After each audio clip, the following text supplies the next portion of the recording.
Cette longue page d'évangile au chapitre 9 de Saint Jean, nous le lisons pour accompagner nos frères et sœurs catéchumènes. Je rappelle, il y a 10 adultes parmi nous qui vont être baptisés dans la nuit de Pâques. Se joignent à eux quelques adolescents et également quelques enfants en âge de scolarité.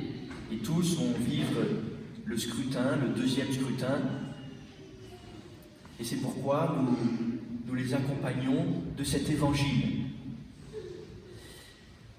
Parce que les catéchumènes ont cette grâce à nous partager, qu'ils découvrent la lumière du Christ d'une manière tout à fait inédite et nouvelle. Alors que nous, vieux chrétiens, nous avons le risque de nous croire comme les pharisiens, déjà voyants. Et la grâce du catéchumène, c'est de nous flasher. Nous sommes comme flashés par la lumière qu'ils entrevoient, qu'ils accueillent, qu'ils veulent suivre.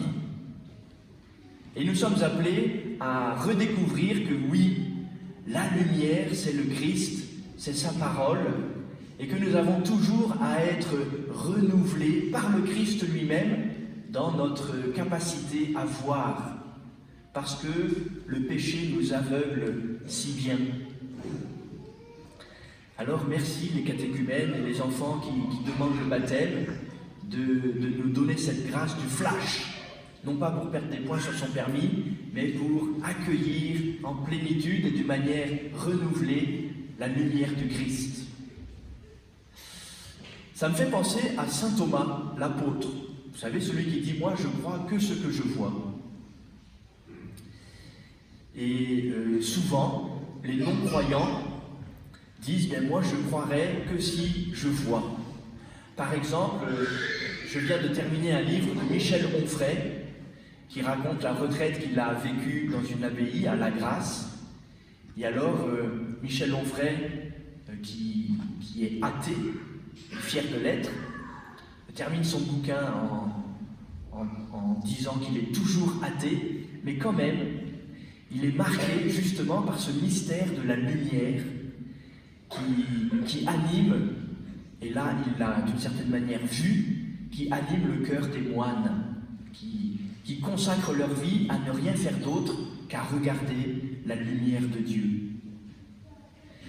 Eh bien, frères et sœurs, Michel Onfray ou saint Thomas disent quelque chose de vrai, malgré eux, quand on croit que ce qu'on voit, d'une certaine manière, en fait, c'est vrai. Et l'aveugle-né, il le dit. Il dit, quand Jésus lui demande « Crois-tu au Fils de l'homme ?»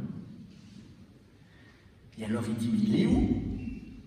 Et Jésus lui dit « Mais tu le vois. » Et alors il se met à croire, vraiment.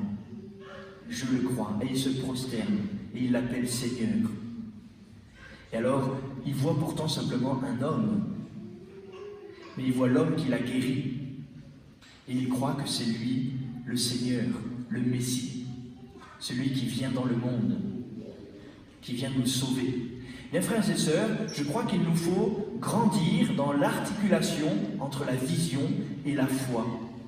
Parce qu'il y a plein de choses que nous voyons. Et que le fait de les voir nous permet de grandir dans la foi. Nous voyons déjà cet événement qui nous est raconté. J'ai vu les mots, je vous les ai prononcés. C'est quelque chose qui a été vu et nous voyons cette histoire. Alors ça n'est pas devant nos yeux physiquement, mais c'est une histoire visible et qui stimule notre foi. Et puis il y a des grâces que le Seigneur fait à son Église d'une manière souvent renouvelée là aussi, où il y a des signes un peu prodigieux que nous voyons. Et alors nous pouvons mieux croire. Telle ou telle guérison, telle ou telle conversion, tel ou tel mouvement intérieur dont j'ai fait l'expérience, telle ou telle grâce de paix que le Seigneur m'a donnée et dont je sens bien qu'elle ne vient pas ni de mon autosuggestion, ni de mes simples forces. Les amis, je vous invite à mieux regarder ce que le Seigneur fait en vous, ce que le Seigneur fait autour de vous. Et en voyant l'œuvre de Dieu, de mieux croire, de davantage croire, de nous prosterner nous aussi devant le Seigneur, de choisir résolument de le suivre, de mettre en pratique sa parole, de renoncer à tout ce qui nous éloigne de lui. Frères et sœurs, c'est la grâce de l'Église, c'est la grâce du carême.